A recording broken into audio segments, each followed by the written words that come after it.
Banyak orang berkata, Katolik menambah kitab suci. Ada juga yang bilang, Protestan justru menghapus kitab suci. Tapi pernahkah kita benar-benar bertanya, siapa yang berwenang menentukan isi Alkitab? Siapa yang membuat daftar kitab yang harus kita imani? Jawabannya mungkin akan mengubah total cara Anda melihat sejarah gereja dan kitab suci yang Anda pegang hari ini. Mari kita telusuri asal-usulnya.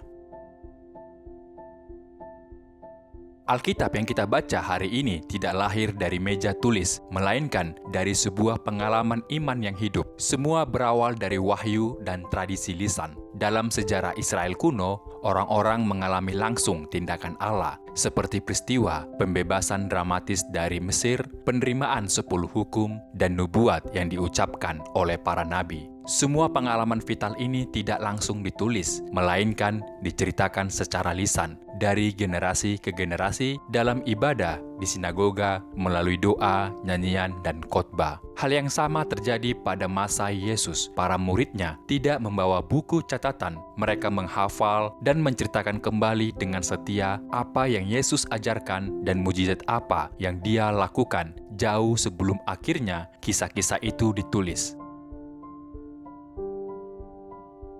Sebelum ada buku suci, dalam bentuk yang kita kenal hari ini, firman Tuhan disampaikan lewat suara manusia, bukan tinta dan kertas.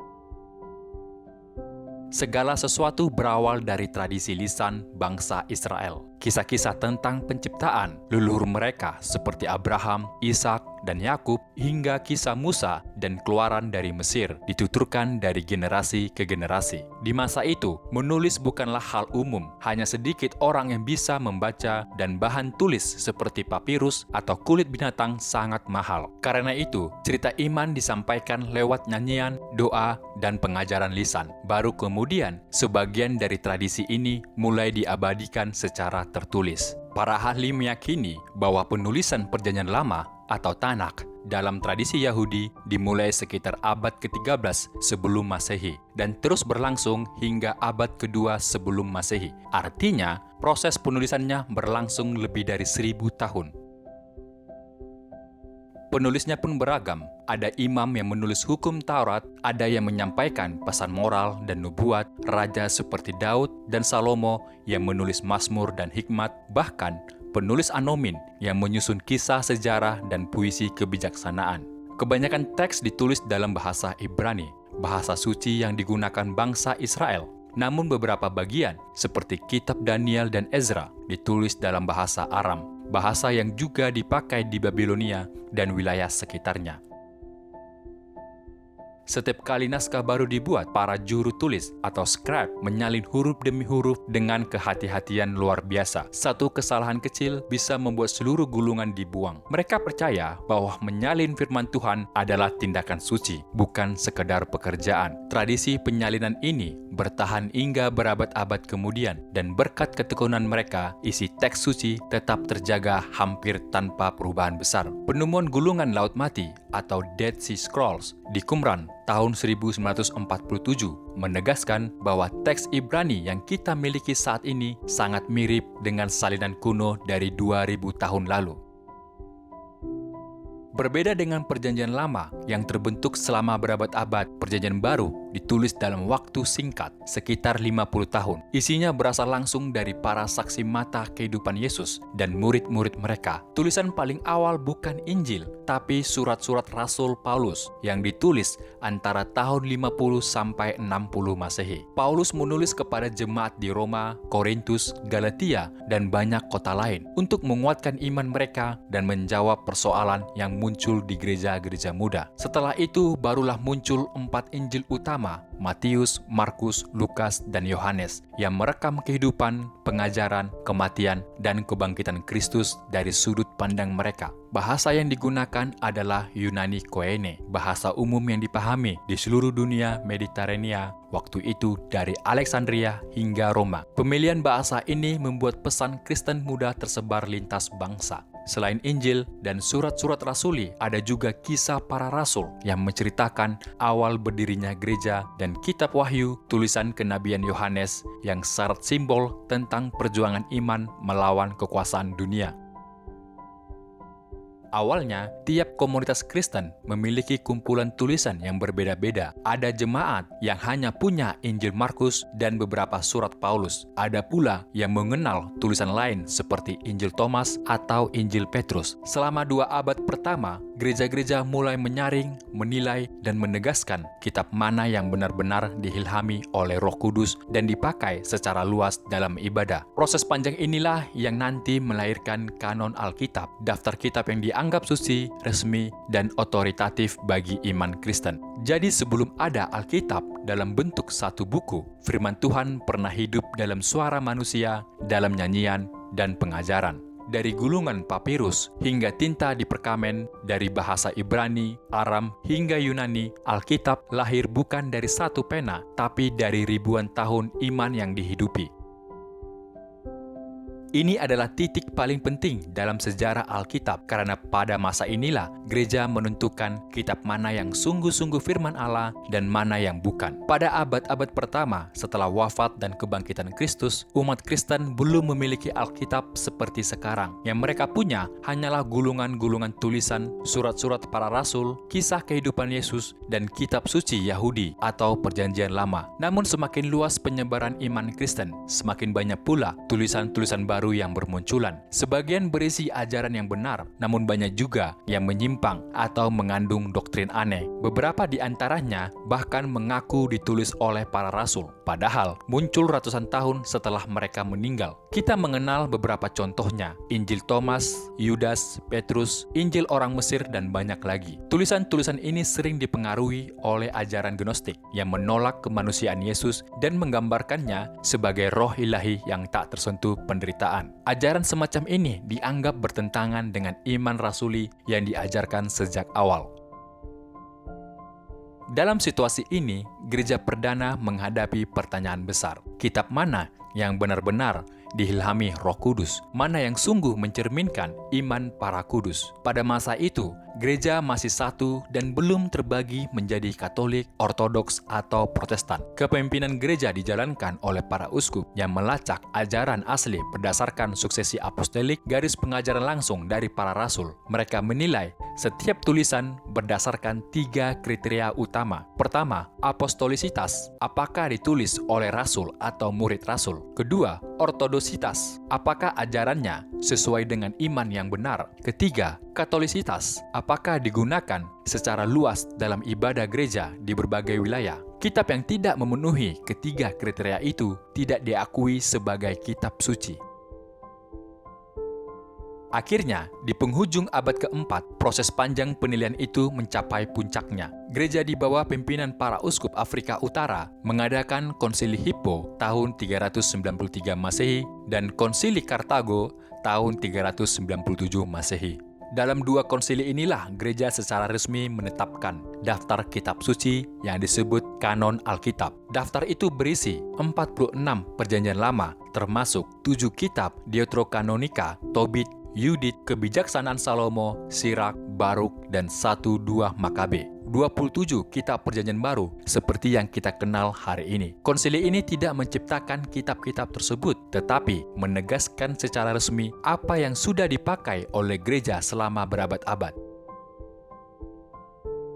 Daftar kitab hasil Konsili Kartago kemudian disahkan oleh Paus Damasus I di Roma dan diulangi kembali dalam dekret Gelasianus beberapa dekade kemudian. Dengan demikian, daftar itu menjadi standar universal gereja barat. Selama lebih dari 1000 tahun, umat Kristen di seluruh dunia, baik di timur maupun di barat, menggunakan daftar 73 kitab yang sama tanpa perbedaan. Tidak ada istilah Alkitab Katolik atau Alkitab Protestan. Yang ada hanyalah Alkitab gereja, ditetapkan, dijaga, dan diwariskan oleh gereja Katolik. Disinilah titik sensitifnya. Ketika orang berkata, saya hanya percaya Alkitab, bukan gereja, mungkin mereka lupa, tanpa gereja tidak akan ada daftar Alkitab. Karena justru gereja Katoliklah yang menentukan mana tulisan yang suci dan mana yang tidak. Artinya, sebelum ada sola scriptura atau hanya kitab suci, gereja lebih dulu menentukan apa yang disebut kitab suci. Inilah paradoks yang sering dilupakan sejarah. Gereja tidak dibentuk oleh Alkitab, tetapi Alkitab dibentuk dalam pangkuan gereja. Kanon Alkitab bukan jatuh dari langit, tetapi lahir dari rahim gereja yang berjuang mempertahankan iman di tengah badai ajaran sesat. Inilah titik balik besar dalam sejarah Alkitab saat kesatuan selama lebih dari 1000 tahun akhirnya terbelah. Selama berabad-abad, umat Kristen, baik di timur maupun di barat, menggunakan Alkitab yang sama, 73 kitab, sebagaimana telah disahkan oleh Konsili Hippo 393 Masehi dan Konsili Kartago 397 Masehi. Namun pada abad ke-16 muncullah seorang biarawan Jerman bernama Martin Luther yang kemudian mengguncang fondasi gereja Katolik. Luther merasa bahwa sebagian ajaran gereja tidak sesuai dengan Alkitab dan ia mulai menyuruhkan prinsip sekolah skriptura, hanya kitab suci sebagai satu-satunya otoritas iman. Tapi disinilah letak keanehannya. Bagaimana mungkin Luther menuduh gereja tidak sesuai dengan Alkitab, padahal justru gerejalah yang menetapkan, menyusun, dan mengkanonkan Alkitab itu sendiri. Kita tahu proses kanonisasi bukanlah pekerjaan satu orang, melainkan hasil pemilihan yang hati-hati oleh para uskup, teolog, dan seluruh gereja perdana yang berlangsung selama berabad-abad dan disahkan melalui konsili resmi. Namun Luther seorang diri, tanpa konsili, tanpa wewenang gereja, dan hanya dalam hitungan tahun berani berkata bahwa sebagian isi Alkitab tidak sejalan dengan ajarannya, lalu mengubah susunannya sendiri. Maka pertanyaannya pun muncul. Jika Alkitab berasal dari gereja, lalu gereja dianggap salah oleh seseorang yang memakai Alkitab itu, kitab suci yang mana sebenarnya dimaksud Luther? Ketika Luther menerjemahkan Alkitab ke dalam bahasa Jerman, ia menemukan sesuatu yang mengguncangkan pikirannya. Kitab-kitab seperti Tobit, Yudit, Kebijaksanaan Salomo, Sirak, Baruk, serta 1 dan 2 Makabe tidak ada dalam naskah Ibrani yang digunakan oleh orang Yahudi setelah abad pertama Masehi. Ia kemudian menilai kitab-kitab itu tidak sekuat kitab lain secara teologis. Luther menaruh 7 kitab itu di bagian terpisah dengan label apokrifa, artinya tidak sejajar dengan kitab suci, tetapi berguna untuk dibaca. Lebih dari itu, Luther bahkan sempat mempertanyakan posisi beberapa kitab Perjanjian Baru seperti surat Ibrani, surat Yakobus yang ia sebut surat Jerami karena dianggap lemah dalam ajaran iman, surat Yudas, kitab Wahyu. Dengan langkah ini, Luther secara tidak langsung mengubah struktur Alkitab yang telah diakui selama 1100 tahun. Gereja Katolik tidak tinggal diam. Pada tahun 1546, dalam Konsili Trente, para uskup dan teolog Katolik berkumpul di tengah badai reformasi. Mereka menegaskan kembali bahwa daftar kitab yang sah adalah 73 kitab, sesuai dengan keputusan gereja purba di Hippo dan Kartago. Deklarasi itu bukan sekedar administratif, itu adalah pernyataan iman. Kitab-kitab ini sebagaimana telah dibacakan di gereja dan diterima dalam kanon kuno adalah kitab suci yang diilhami oleh Allah. Dengan itu, gereja Katolik menutup pintu segala upaya mengubah atau mengurangi isi kitab suci. Dua tradisi Alkitab yang bertahan sampai kini. Sejak reformasi, dunia Kristen terbagi menjadi dua tradisi besar. Katolik 73 kitab sebagaimana diwariskan dari konsili abad keempat. Protestan 66 kitab berdasarkan daftar kitab Yahudi yang lebih pendek. Perbedaan ini bukan sekedar soal jumlah halaman, tapi soal otoritas sejarah dan teologi. Siapa yang berhak menentukan firman Allah, gereja yang menetapkan kanon, atau individu yang menafsirkannya ulang? Kita kembali ke pertanyaan awal yang populer. Banyak orang menuduh Katolik menambah kitab. Namun dari sudut pandang sejarah yang baru kita pelajari, Gereja Katolik hanya mempertahankan dan menegaskan kembali daftar 73 kitab yang telah digunakan oleh hampir seluruh kekristenan selama 1000 tahun lebih. Justru dalam sejarah, Protestanlah yang mengurangi 7 kitab dari kanon yang sudah mapan dan universal di masa pra-reformasi. Jadi pertanyaannya mungkin bukan lagi mengapa Katolik menambah kitab, melainkan mengapa Protestan memutuskan untuk mengurangi kitab.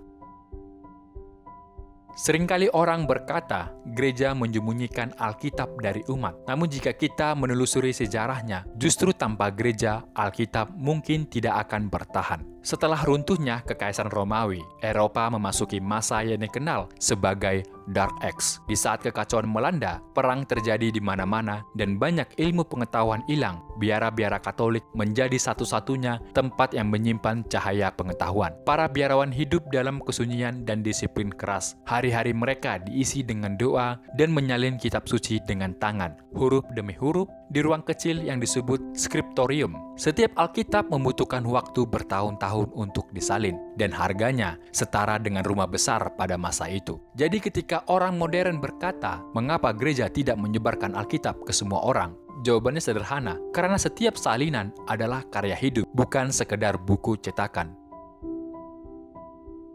Awalnya, kitab suci ditulis dalam 3 bahasa, Ibrani untuk sebagian besar Perjanjian Lama, Aram, beberapa bagian seperti Daniel dan Ezra, Yunani Koine, bahasa Perjanjian Baru. Namun seiring menyebarnya iman Kristen keluar dunia Yahudi, muncul kebutuhan mendesak untuk menerjemahkan firman Tuhan ke bahasa yang bisa dimengerti semua orang. Pertama, Septuaginta diterjemahkan di Alexandria, Mesir, sekitar abad ketiga sebelum Masehi, oleh sekitar 70-72 ahli Taurat Yahudi. Ini adalah terjemahan Yunani pertama dari Perjanjian Lama dan merupakan Alkitab yang paling sering dikutip oleh para rasul dan penulis Perjanjian Baru. Vulgata Latin oleh Santo Hieronymus pada abad keempat Masehi. Santo Hieronymus atau Jerome, seorang sarjana besar gereja, diutus oleh Paus Damasus I untuk menerjemahkan seluruh kitab suci dari bahasa Ibrani dan Yunani ke bahasa Latin, bahasa umum Kekaisaran Romawi saat itu. Hasil karyanya, Vulgata, menjadi Alkitab resmi Gereja Katolik selama lebih dari 1000 tahun dan menjadi dasar bagi hampir semua terjemahan Eropa berikutnya. Hieronymus menerjemahkan di Bethlehem, hidup sederhana di gua dekat tempat kelahiran Kristus. Disitulah ia menulis kata-kata yang legendaris. Mengenal kitab suci berarti mengenal Kristus. Lompatan besar berikutnya terjadi pada abad ke-15 ketika Johannes Gutenberg, seorang Katolik asal Jerman, menemukan mesin cetak dengan huruf logam bergerak. Buku pertama yang dicetaknya, Alkitab. Dengan mesin cetak ini, firman Tuhan bisa menyebar dengan kecepatan yang belum pernah terjadi sebelumnya. Namun ironisnya, kemajuan teknologi yang lahir dari dunia Katolik inilah yang juga membuka jalan bagi reformasi dan perpecahan gereja, karena Alkitab kini bisa diterjemahkan dan ditafsirkan bebas oleh siapapun. Sejak itu, misi penyebaran kitab suci menjadi karya global. Kini Alkitab telah diterjemahkan ke lebih dari 3.500 bahasa, menjadikannya buku paling banyak diterjemahkan, dicetak, dan dibaca dalam sejarah umat manusia. Namun akar dari semua itu tetap sama. Tanpa peran gereja Katolik di abad-abad awal, mungkin kita tak akan pernah tahu isi kitab suci yang asli. Sejarah Alkitab bukan sekedar soal siapa yang benar atau salah. Ini adalah kisah kompleks tentang bagaimana wahyu Allah, tradisi lisan, tulisan, kuasa gereja, dan tafsir berjalan beriringan selama ribuan tahun. Alkitab, baik yang 73 kitab atau 66 kitab, adalah kumpulan tulisan yang dipercaya, diilhami oleh Allah dan menjadi pedoman iman dan hidup bagi jutaan umat percaya. Jadi sebelum kita menuduh siapa mengubah Alkitab, mungkin kita perlu bertanya, apakah kita benar-benar memahami dan menghargai perjalanan panjang yang ditempuh oleh Alkitab yang kita baca itu berasal.